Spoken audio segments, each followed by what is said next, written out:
And many of us, I mean, especially I think Nobel Peace laureates, we tried to, we visited Thailand hoping that we could get into Burma to go and see Aung San Suu Kyi. As I say, most of her public life, she's been under house arrest.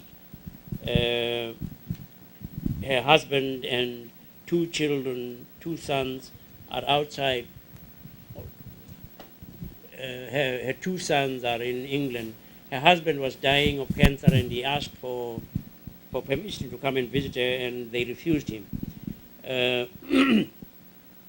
so many appeals have been made to them, to the junta, to democratize and to try to behave themselves. Uh, and they basically they have spurned all those all those appeals. And some of us, uh, with the, or maybe we should say, we concurred and supported the NLD when it called for sanctions against the military government. And one of those was that there should be no tourism to Burma. And I told the dean that I would not myself have come on this leg had I known that you were going to Myanmar, because I feel very, very strongly that we should do everything we can to isolate that illegitimate regime. The the report that this legal law firm produced was that it was a listing of case studies of countries that have had certain aspects which have then made the Security Council intervene. Mostly it is about two or three factors: overthrowing a democratically elected government, if there is civil war, conflict, and human rights violations. That's generally been the reason why the UN would intervene, declaring that that particular situation was a threat to peace. Now, in the case of Myanmar, in fact, there are 6 factors that we believe will make the UN, if it accepts this report, want to act. It's those 3 that I've indicated. Then there is a very considerable outflow of refugees, destabilizing the neighboring countries. Fifth is the drug trade. This military junta is involved in the drug traffic. And sixthly, they are also exporting HIV/AIDS. Amongst the human rights violations that they have committed is the fact that they have the highest number of child soldiers in the world. They abduct, and it's recently been indicated, they abduct even children as young as 7, who they then take to camps. They use rape, as happened in Bosnia. They use rape as a weapon of war. Soldiers who know that they are HIV positive have raped women knowing that they were going to be infected.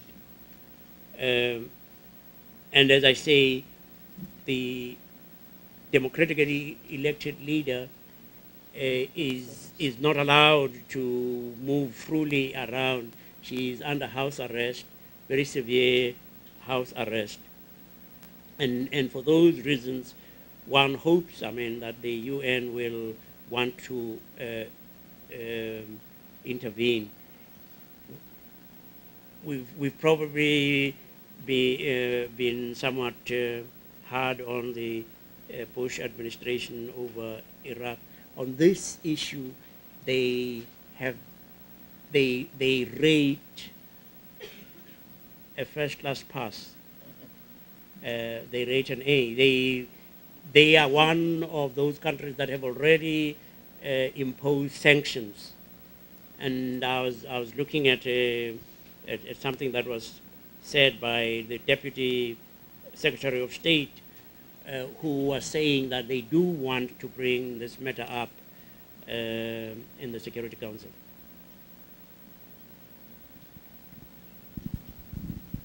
Hello, I'm Patty Olszewski. I was wondering if there was a single person that has inspired you throughout your life, and if so, whom? Yes, I've kept saying to people, it's my mother.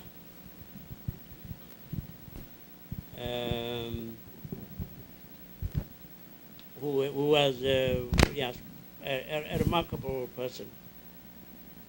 She had only about elementary school education,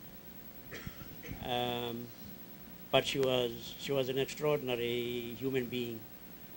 I sometimes may say to people, I know that I resemble her physically. Uh, she had a large nose like mine, and she was sort of stumpy. And I said, well, I hope that I would be one who resembles her in her temperament.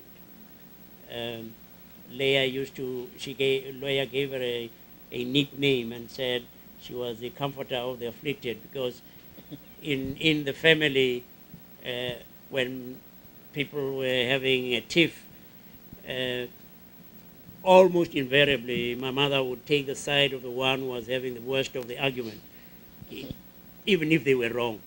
Uh, and so I said, I hope, I mean, that I would maybe be like her, be compassionate as she was, and caring about others.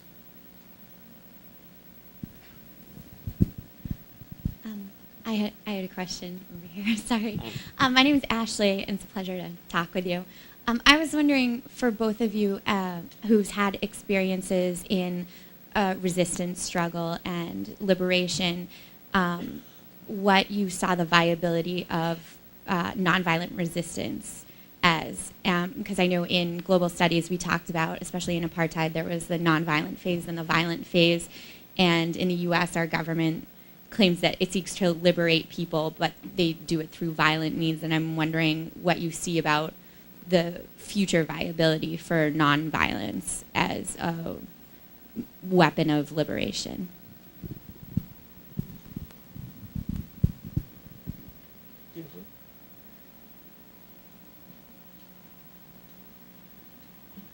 Yes, you were saying, I didn't understand this bit. It seemed as if you were saying which one of us had experience of No, what? I was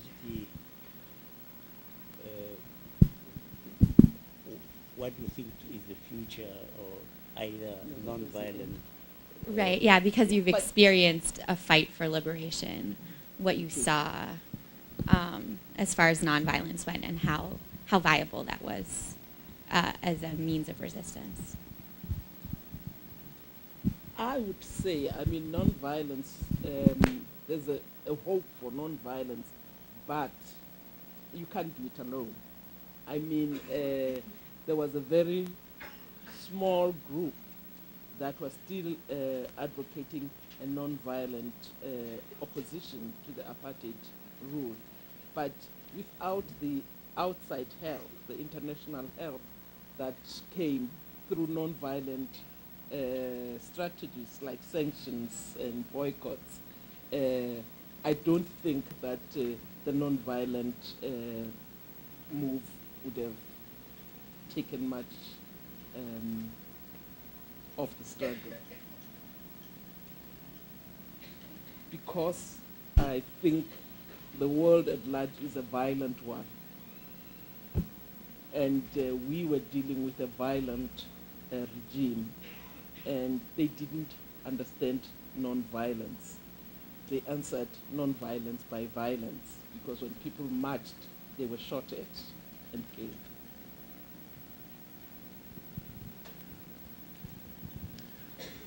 Hello. Yeah.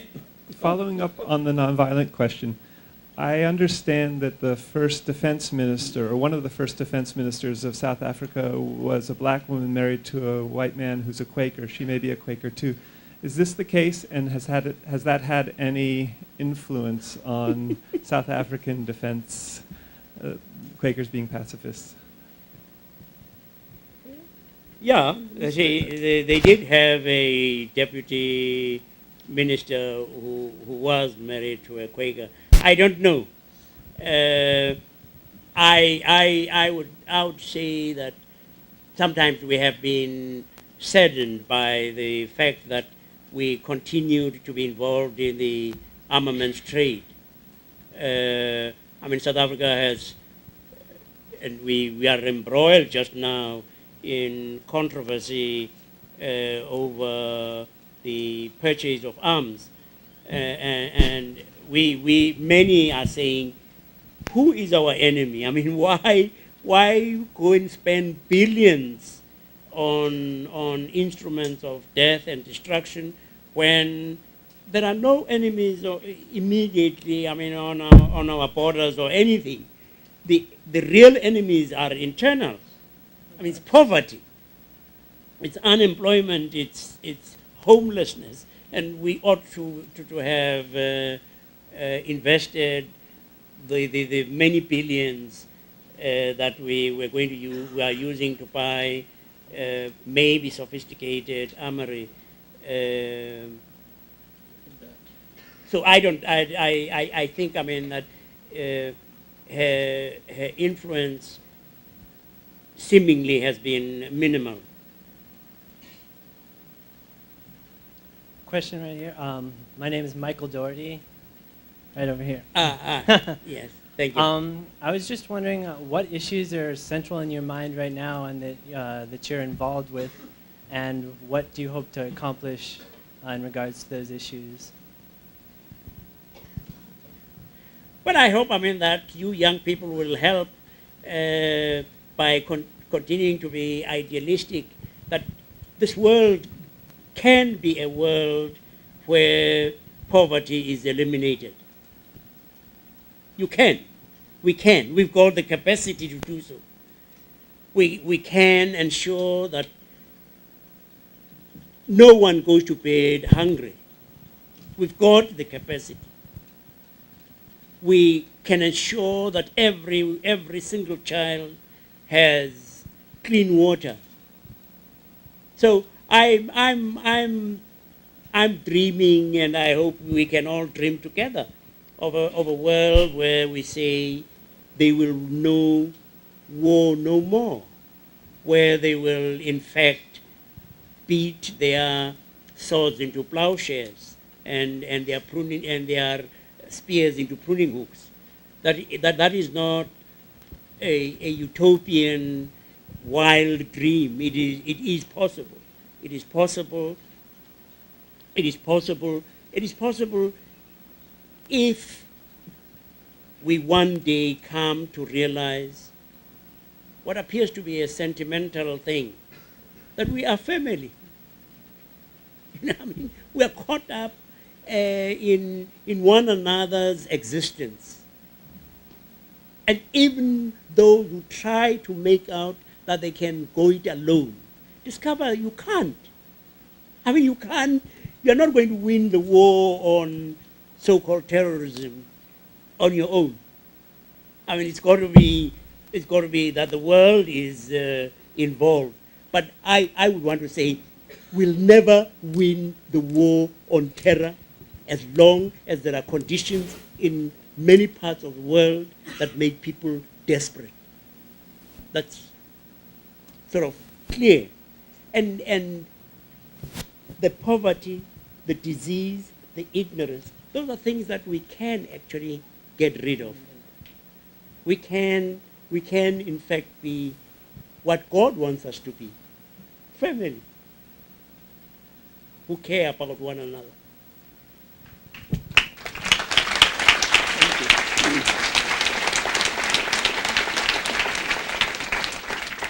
Hello, I'm on your left side, over here. Haven't we?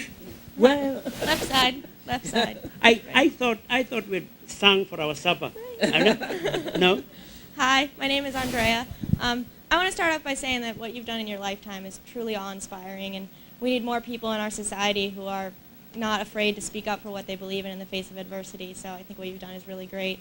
I guess that my question is kind of spawning off what he was saying was, I mean, racism in the more broad form, prejudice, it still exists today. It may not be in, the form of apartheid or, segregation laws in America, but it still exists.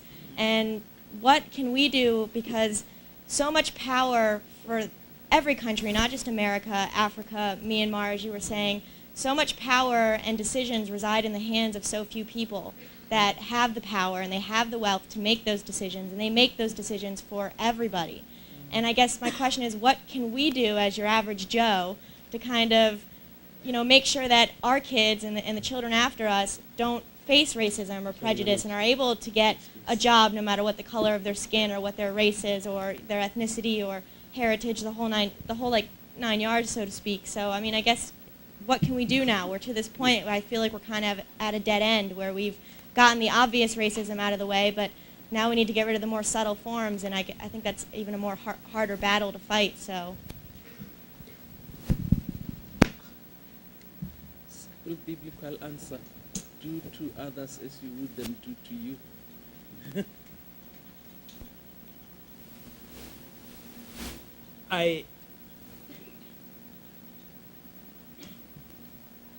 I believe that we sometimes make out that we are impotent when we really aren't.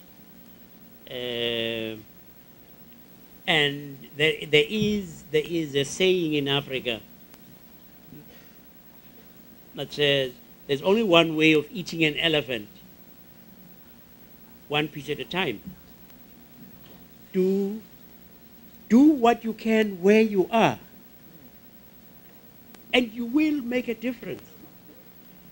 Leah was speaking about how in the anti-apartheid struggle, we wanted sanctions imposed on the South African government.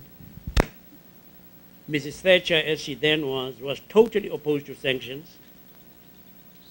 President Reagan was totally opposed. He had a thing called constructive engagement. And it was wonderful. I mean, especially, it wasn't exclusively, but especially students did. I used to go to the States in those days, and I went round about May when students ought to have been worrying about grades and exams and things. It was fantastic. I used to go to places and would have students on.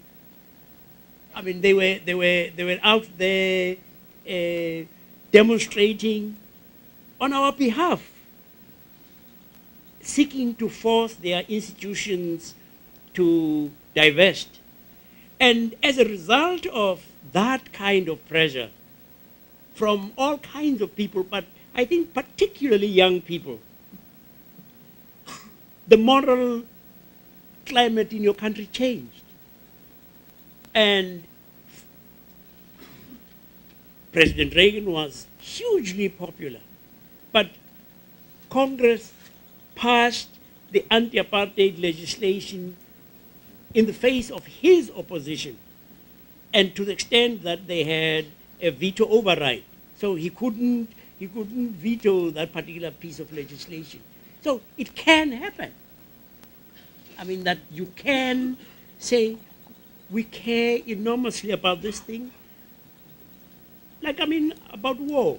All those people who came out against the war, the millions who came out against the war, they haven't lost.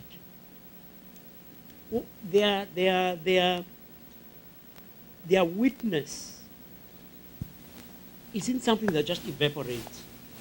It impregnates the ether, you know, and one day, you see, in the fullness of time, the things that you did, the good things that you did, even quietly, privately, change the moral atmosphere, and something then happens. So you shouldn't want to give up because you say, what can poor little me do? You can do a lot. You can change one thing for one person. That's a lot. Because the sea is made up of drops of water that have come together. Archbishop, we're running out of time. So Thank you very much.